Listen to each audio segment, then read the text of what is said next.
மனிதர்களிலும் ஜின்களிலும் உள்ள விரட்டப்பட்ட ஷைத்தானின் தீங்கை விட்டும் எங்கள் இறைவனே உம்மிடமே நாங்கள் பாதுகாவல் தேடுகின்றோம். அத்தியாயம் 52. மலை. ஆயத்து 1 முதல் 49 வரை.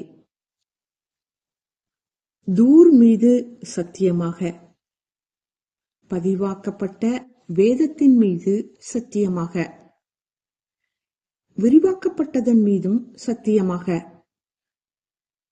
மேன்மையான தளத்தின் மீது சத்தியமாக,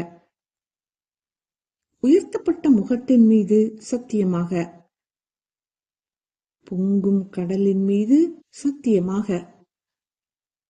நிச்சயமாக உம்முடைய இறைவனின் வேதனை சம்பவிக்கும்.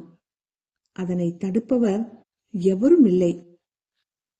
வானம் துடித்து குமரும் நாளில், இன்னும் மலைகள் தூளாகி விடும்போது, பொய்யாக்கிக் கொண்டிருந்தோருக்கு அந்நாளில் கேடுதான்.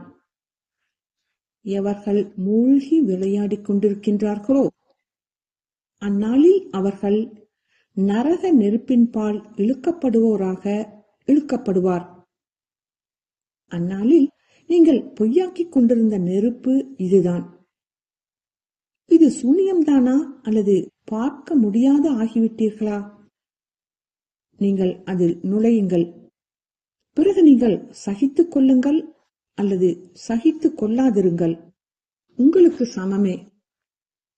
நிச்சயமாக நீங்கள் செய்து கொண்டிருந்தவற்றுக்கானதுதான் நீங்கள் கூலி கொடுக்கப்பட்டிருக்கின்றீர்கள்.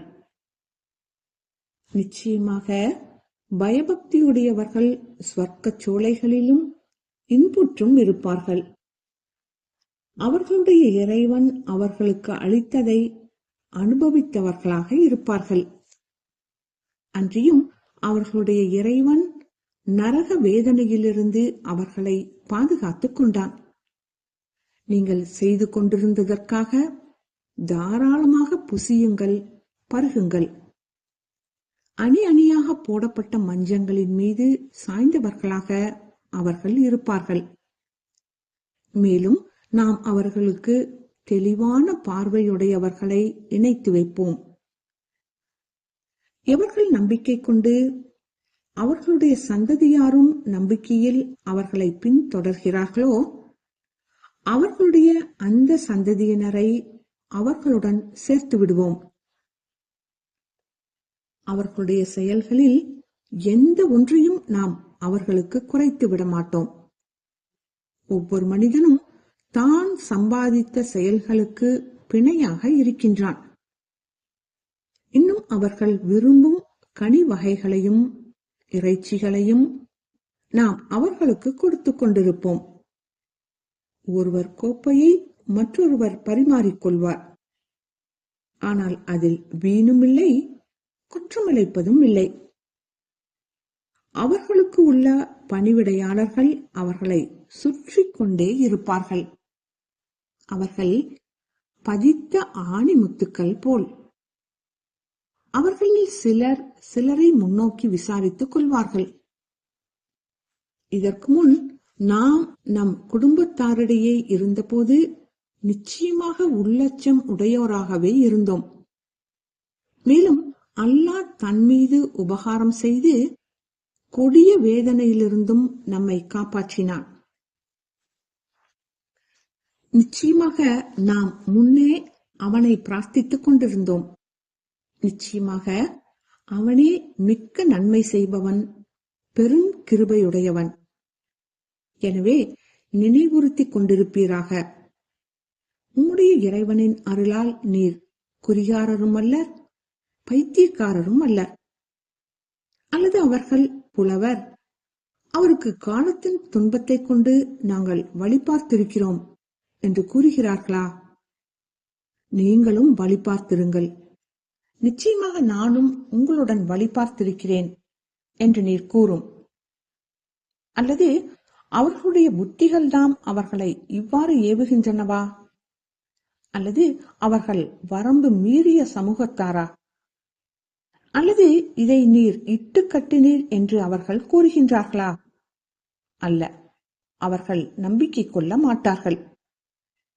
ஆகவே அவர்கள் உண்மையாளர்களாக இருந்தால் இதை போன்ற ஒரு ஹதீஸை அவர்கள் கொண்டு வரட்டும். அல்லது அவர்கள் எந்த பொருளின்றியும் படைக்கப்பட்டானரா? அல்லது அவர்கள் படைக்கிறவர்களா? அல்லது வானங்களையும் பூமியையும் அவர்கள் படைத்தார்களா? அல்ல, அவர்கள் உறுதி கொள்ள மாட்டார்கள். அல்லது அவர்களிடம் உம்முடைய இறைவனின் பொக்கிஷங்கள் இருக்கின்றனவா? அல்லது இவர்கள்தாம் அடக்கி ஆள்பவர்களா? அல்லது அவர்களுக்கு உயர்வான ஞானம் இருந்து அதன் மூலம் செவியுறுகின்றார்களா? அவ்வாறாயின் அவர்களிடம் கேட்டு வந்தவர் செவியற்றதை தெளிவான ஆதாரத்துடன் கொண்டு வரட்டும். அல்லது அவனுக்கு பெண் மக்களும் உங்களுக்கு ஆண் மக்களுமா? அல்லது நீர் அவர்களிடம் ஏதாவது கூலி கேட்டு அதனால் அவர்கள் கடன்பட்டு சுமையேற்றப்பட்டிருக்கின்றார்களா? அல்லது அவர்களிடம் மறைவான செய்திகள் இருந்து அவற்றை அவர்கள் எழுதுகின்றார்களா? அல்லது அவர்கள் சூழ்ச்சி செய்ய நாடுகிறார்களா? அப்படியானால் அந்த நிராகரிப்பவர்கள்தாம் சூழ்ச்சிக்குள்ளாவார்கள். அல்லது அவர்களுக்கு அல்லாஹ் அல்லாமல் இறைவன் இருக்கின்றானா? அவர்கள் இணை வைப்பதை விட்டும் அல்லாஹ் மிக தூயவன். வானத்திலிருந்து ஒரு துண்டு விழுவதை அவர்கள் கண்டார்களானால் அதை அடர்த்தியான மேகம் என்று அவர்கள் கூறிவிடுவார்கள். ஆகவே அச்சத்தால் அவர்கள் உணர்விளக்கும் நாளை சந்திக்கும் வரை அவர்களை விட்டு விடுவீராக. அந்நாளில் அவர்களுடைய சூழ்ச்சிகள் எதுவும் அவர்களுக்கு பயன் தராது. அன்றியும் அவர்கள் உதவி செய்யப்படவும் மாட்டார்கள். அன்றியும் அநியாயம் செய்து கொண்டிருந்தவர்களுக்கு நிச்சயமாக மற்றொரு வேதனையும் உண்டு. எனினும் அவர்களில் பெரும்பாலானோர் இதை அறிய மாட்டார்கள். எனவே உம்முடைய இறைவனின் தீர்ப்புக்காக பொறுத்திருப்பீராக. நிச்சயமாக நீர் நம் கண்காணிப்பில் இருக்கின்றீர். மேலும் நீர் எழுந்திருக்கும் சமயத்தில் உம் இறைவனின் புகழையும் அவன் தூய்மையையும் போற்றுவீராக.